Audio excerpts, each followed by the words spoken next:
All right. Think we're live. Says that we are live. What's up, everybody?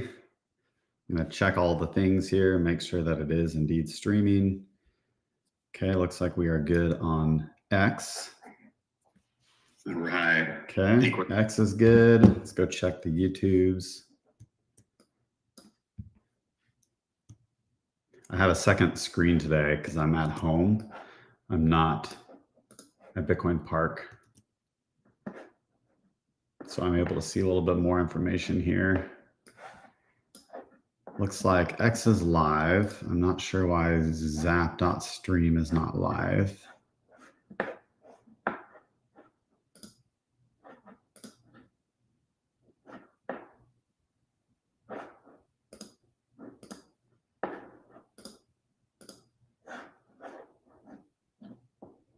Oh, geez. Okay, let's see here.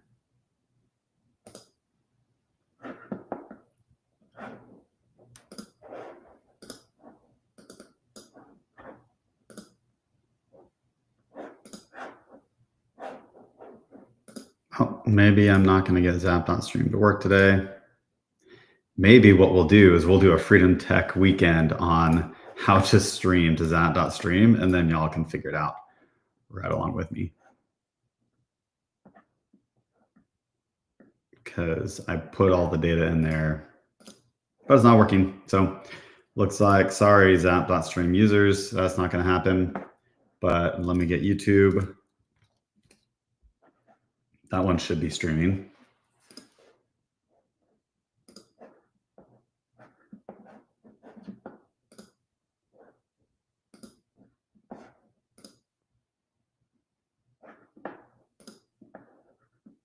Looks like I don't have a title. Better naming things. Jeez. Okay. Well, I am live on YouTube, so that's good. How do I give it a name? Here we go. All right. We're going to call this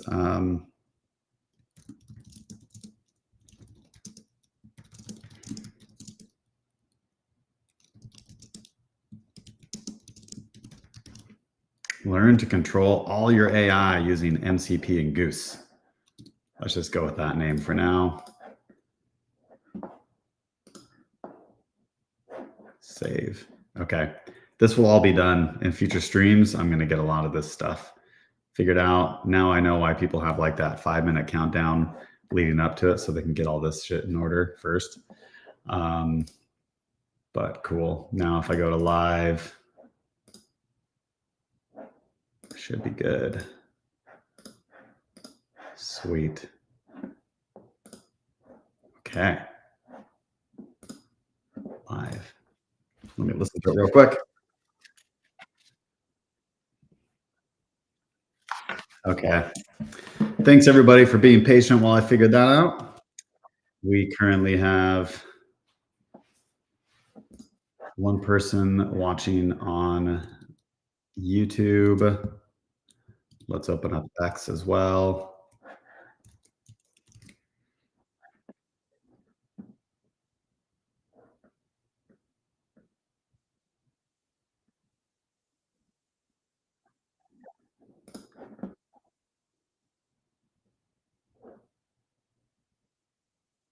Man, I really need to name this before I go live in the future because the title is just live with Restream.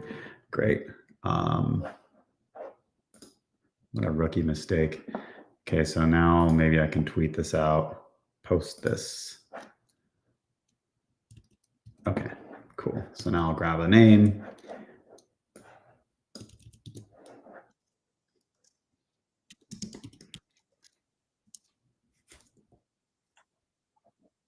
Okay.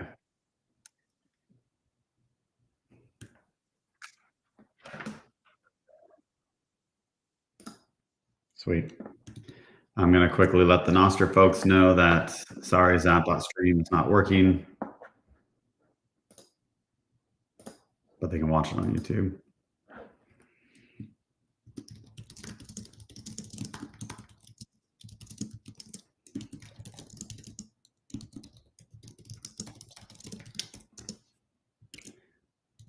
Okay.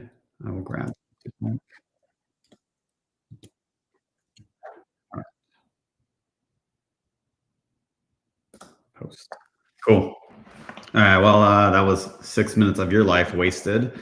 Unless you enjoy learning right along with me on how the heck we do these streams. So I'm using Restream, and Restream lets you set up like all sorts of different channels. So I've got X plugged in, I have YouTube plugged in, and I have Zap.stream supposedly plugged in. And so I've got all three of them. I said go live with that, and it told me that it was going live. But apparently Zap.stream didn't work. And I also need to name right now, it's just called Live with Restream. I need to name that next time before I go live so that I can have better titles on everything. Okay, but we currently have 6 people on X. Sweet. And then on YouTube, let me pull that up. Okay, I've got one person watching on YouTube. Yeah, so we have chat on both YouTube and X. So if you want to participate and talk to me, ask questions, make suggestions, whatever you want to do. I'm watching the chats now. I've got them open. Last week I couldn't see them, so now I can. Feel free to hit me up there, and you can help guide. Oh wow, 101 views. Is that live people? We might have 101 people watching now. Welcome everybody. All right, let me introduce myself, and then we'll jump right in. My name is Marks. I am a co-founder of a company. We do private and confidential AI called Maple AI. You can go to trymaple.ai and use it for free. And then that is built on a platform called Open Secret. Open Secret is our other product, and that helps developers build their own tools with private end-to-end. That way, the developer is protected from having the liability of everybody's personal data, but then the users are protected from the developer, from advertisers, from governments, from hackers that might get into the back end. So that's what I do for my day job. But I am a big freedom tech geek. I love trying out all the different tools that are available. And so I have decided that on a weekly basis, I'm going to hop on here. I'm going to try out one new tool. This is called Freedom Tech Weekend. We broadcast on Fridays. We're going to try out a tool, and then you can hopefully play with this tool over the weekend when you have some free time. And bit by bit, every week, we're going to try and help people to decouple themselves from these proprietary systems that we've all just casually walked into and essentially locked ourselves into, all in the name of convenience. So that's really what the big trade-off has been. We have given up our convenience. Sorry, we've given up our privacy in order to have convenience and really easy to use tools. But the tools and the technology have advanced sufficiently now to where we don't need to give up our privacy all the time in order to have. There's a lot that can be had on your local device or in the cloud using things like secure enclaves, which is what we work with today. Okay, so today, without further ado, we are showing off a tool called Goose. Goose is made by the people at Block. Block is the company behind Square, Cash App, other great tools like that.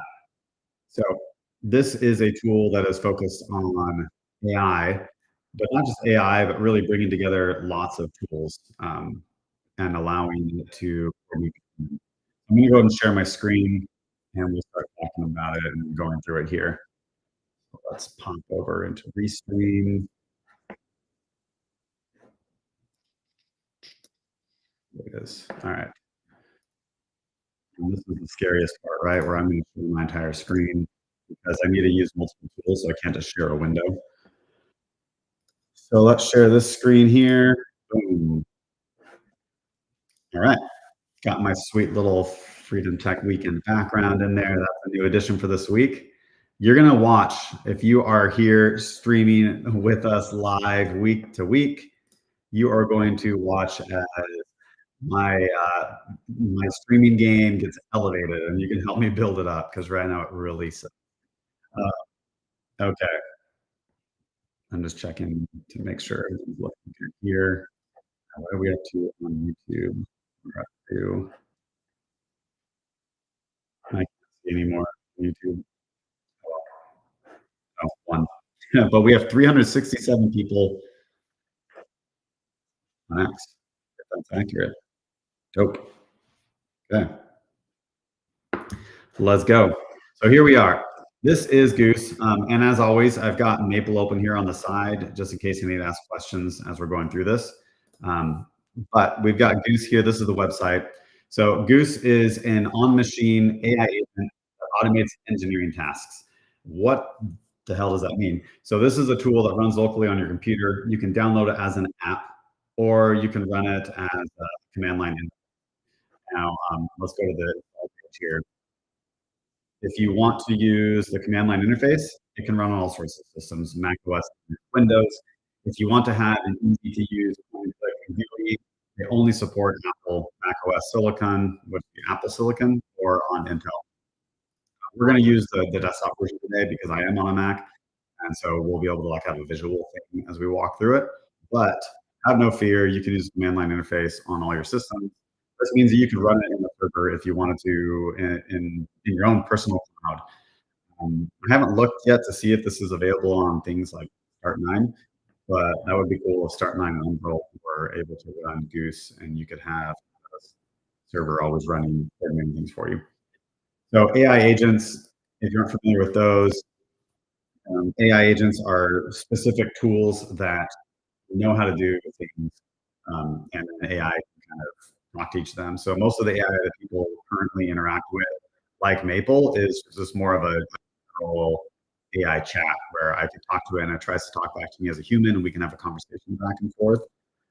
But an agent knows how to do a specific thing, like it can order food, or it can pay for a domain name, or all sorts of things. It knows how to do math really well, whereas general AI kind of struggles with math, right? Like, tell me, help me out with my math. What is 25 times 10? This might get it right. Sometimes it really messes up on this. Okay, hey, look at that. I got it correct. Way to go. You'll be surprised how many times AI doesn't get it right. And that's just because this is a prediction model. It's just trying to predict what is like the thing that you were going to expect from it. So if you get more complicated, it can mess up, and it can be like, no, that's wrong. You did this. I was like, oh yeah, sorry, my bad. But AI agents, this can like say, no, I have a specific tool that I want to use that is really good at math. It's deterministic really well. And so Goose can help with that. So Goose can take your general purpose AI and then grab all these different tools that you work with and then it is using something called MCP. Scroll through here. So it's open source, runs locally, it's extensible. That's where the MCP stuff comes in, which we'll talk about in a second. But basically, people can build different extensions that plug into Goose and and bring it together. And then autonomous. Goose independently handles complex tasks from debugging to deployment, freeing you to focus on what matters most. What does matter most to you? Family, friends, going outside in the sun. Okay. Let's really quick talk about MCP. Maybe you've seen this a lot. People flip the letters around. Sometimes they call it MPC. Um, but really, Model Context Protocol. This is something that was put out there by the people who make Claude. So Anthropic. Go down to the bottom here. We've kind of buried their name. There we go. Project run by Anthropic. So they're the creators of Claude. But they have tried to really set this up as a standard that can hopefully run more independent of them, which is why they've buried their name a bit in the process. But Model Context Protocol is a way for AI agents to talk to each other and for tools to be able to integrate in with them. So, for example, Supabase, which is a really popular Postgres backend, they have released an MCP tool that interacts with your database. So, in theory, you could have your AI start inspecting your Postgres database and interacting with it, which like sounds really cool and also super scary. That's pretty cutting edge. I don't know that I want AI in there right now mucking around with my tables and dropping tables, but you could give it read-only access and maybe give it a replica of your database. And so that way it's not going to accidentally take down your database by querying it too much or something. These are all very cutting edge things going on right now. So if you're playing with these tools, try them out on test data, try them out on a replica of your data first, make sure that it's working well before just like totally cowboying into it and being like, AI, take the wheel, handle my back end for me. But you can see where over time, we get familiar with these tools and we build safeguards around them and checks and balances around them. They could become very powerful in augmenting your workflow and helping you out. Okay, so that's a bit about MCP. You can learn about it more if you want to go to modelcontextprotocol.io. They've got great flowcharts, lots of good beginner stuff here. So we can install Goose. I already did. Let me just launch Goose. It's already running. You saw, and here's some stuff that I'll play around with. I want to get a fresh thing here. Okay. Let me just quit and relaunch it. Be completely frank and open right now. When I first started playing around with Goose for this stream, I try to prepare, the day or so ahead. I'll play around with the tool. Maybe I'll give myself more time to play with it, but I had an idea in my mind of something I wanted to accomplish, and I have not been able to accomplish that yet with Goose. But I know that I can. I just haven't figured out how to get it to do it. So I can try out some things here, and there's so much that this can do. I just wasn't able to get my specific task to do that. Okay, so here we are. We're inside Goose, and it immediately provides some prompts. And so I can just click on these, and boom, I get a full query. What the heck's going on with that? Well, it's trying to run a local model that I actually don't have on my system because I installed a different one. I wish that I could get this back into the basic state of what it was in when I first started. That I kind of reset it completely.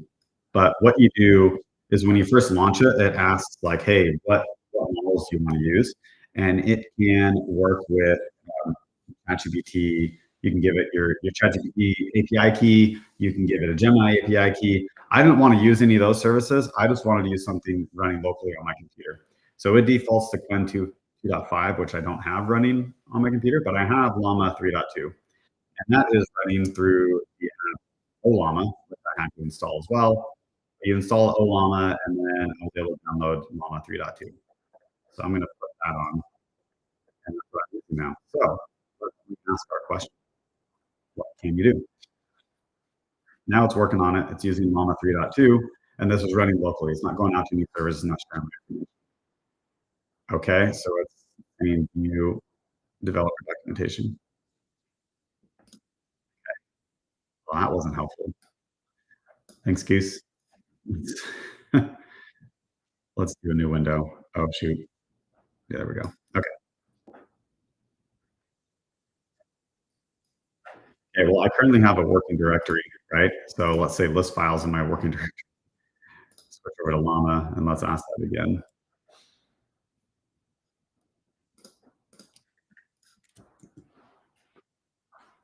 Okay. So it's listing files in my working directory. Whew. I'm striking out right now with this. Okay, let me just try list.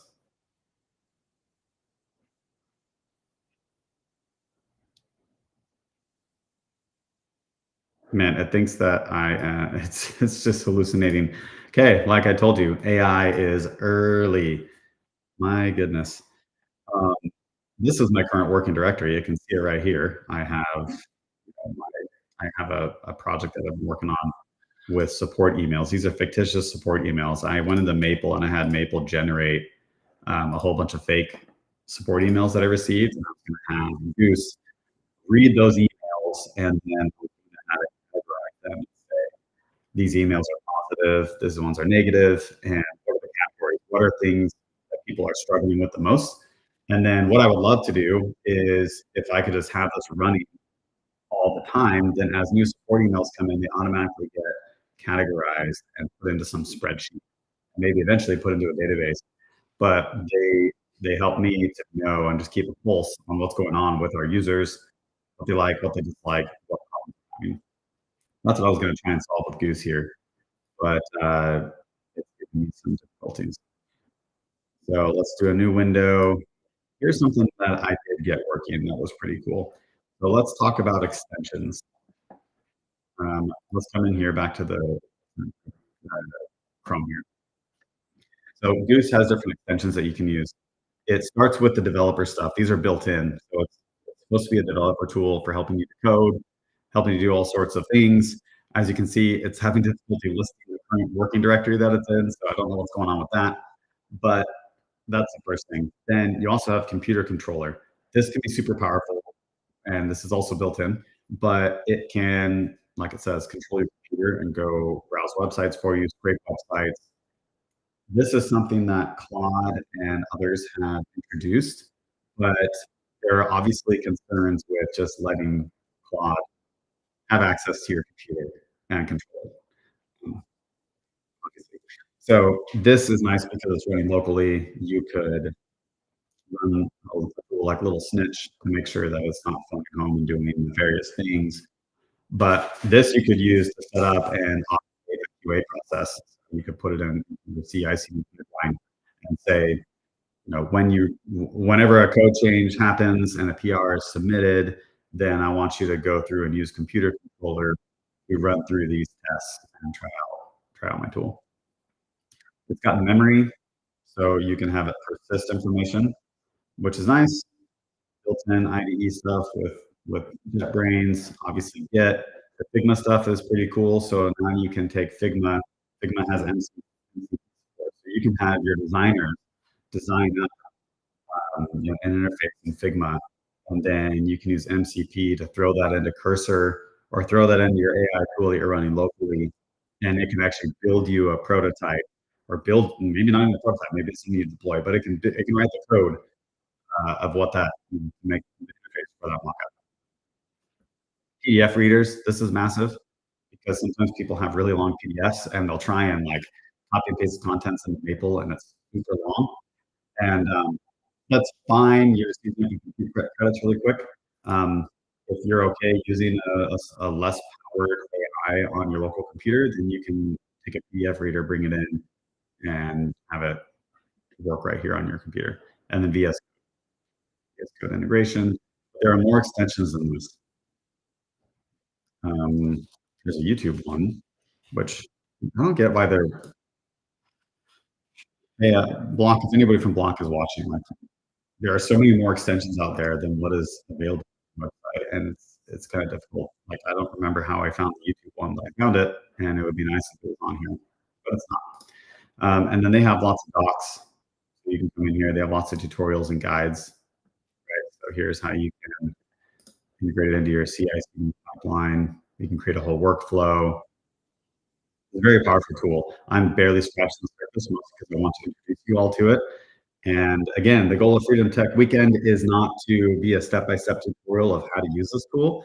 It is, here's an introduction to the tool, and hopefully I give you enough that you can say, oh my goodness, I can see how this could help me in my specific case. I'm gonna go play around with it this weekend, and maybe you show up on Monday for work, and you're like, boom, check out the new thing that I got. Or you just do it for fun on your own. Okay, here we go. This is probably where I found it. So people are publishing MCP tools on GitHub, and then you can bring those in. So there's more than what's available here, obviously, and you have to look at the GitHub user, look at the code, make sure you trust what they're doing. They're not sending it off to the CCP or something like that. Okay. So I actually have already put the YouTube one in. So I'm going to grab a YouTube video. I'm going to grab one of my own YouTube videos because why not? So I made a video. Wrong one.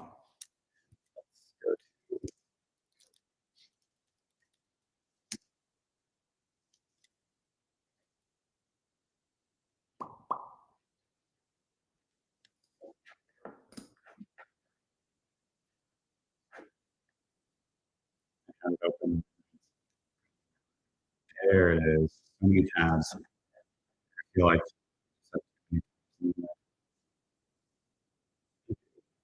okay.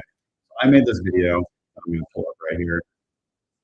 This is a video about how to use Maple to help you study for a class that you're taking, whether it's at the university or it is continuing education or something. So let's say that I have this video. It's 13 minutes long, but I would like to make a blog post about this, and I want to like listen to my video, then write a blog post about it. I'm just going to AI do that. So I'm going to go into Goose, and I'm just going to tell it grab transcript from this YouTube video, write a blog post based on the content of the video. And again, like I've said on other things, AI is much more powerful when you get into details, when you tell it really what you want, instead of just being vague.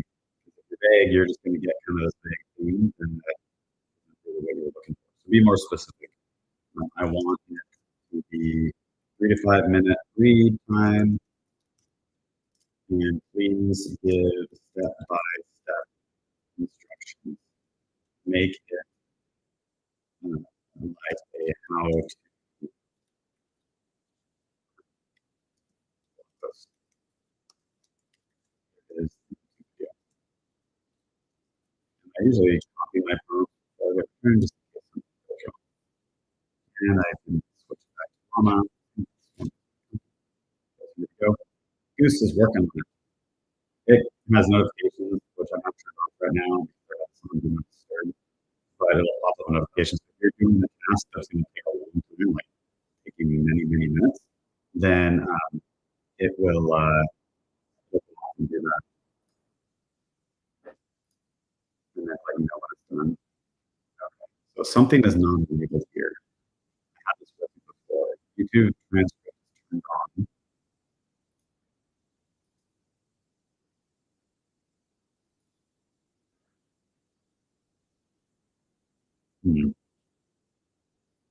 Parameters. So got video. You can create a blog post and mark it for me.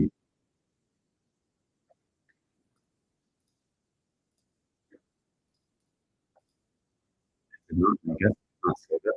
This worked for me earlier. So let me go to my history. History somewhere. I'm sure there's a way to see history.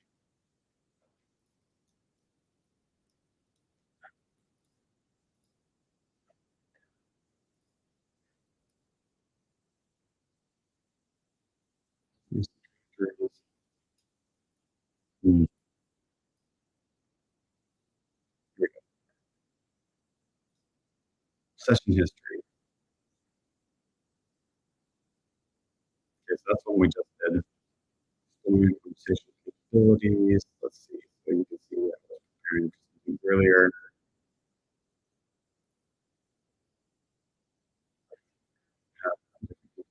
Now you can hear them. Okay. That's not the one.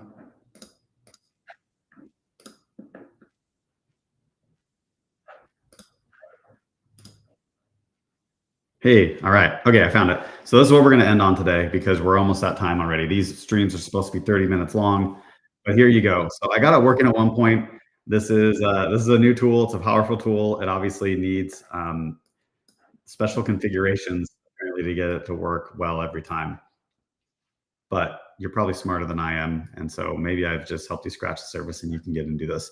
But what I did here, I said transcript can be a blog post. I was not very specific in what I was looking for, and so the output was kind of neat. But if I got more specific, so I gave it the YouTube video URL.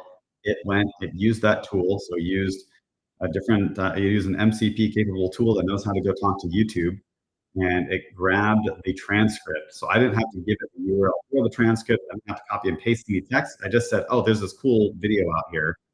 Boom, put that in there. And then it used my local llama model and wrote a blog post taking the content of that video. And then I could easily iterate off of this from here. I could fine tune it. I could tailor it.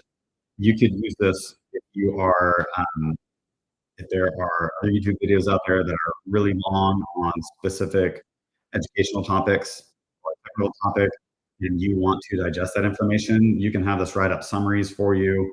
You can have it. Maybe you're writing your own blog about specific topics. You can go grab information from videos and have it create like a base blog post for you on that topic that you could then build from. You could stick it over into your other tools and go from there. But it's pretty cool. There's a lot of really cool things you can do with this. I'm going to leave us there on that. Excuse me. What did we get up to here? Different systems. So got up to almost 1,000 people on X. That's awesome. YouTube, we're still at 1. That's cool. That 1 is probably to me. But thanks for joining today for Freedom Tech Weekend. Again, my name is Marks. You can find me on X, Marks_FTW, Freedom Tech Weekend. And I'm also over on Noster, Marks at primal.net. We'll be back here every week at 15:30 UTC to talk about another Freedom Tech tool. If you have ideas for tools you want to explore, just go to message me on X or on Noster and give me an idea. I'll dig into it and you can ask questions as well, and we can go through that. I have not picked a tool yet for next week because there's a few on my mind that I'm going to explore. So I'll try and get that posted later on so you can know what to expect. All right. Well, thank you, everybody. Hope you have a great weekend. Go out there and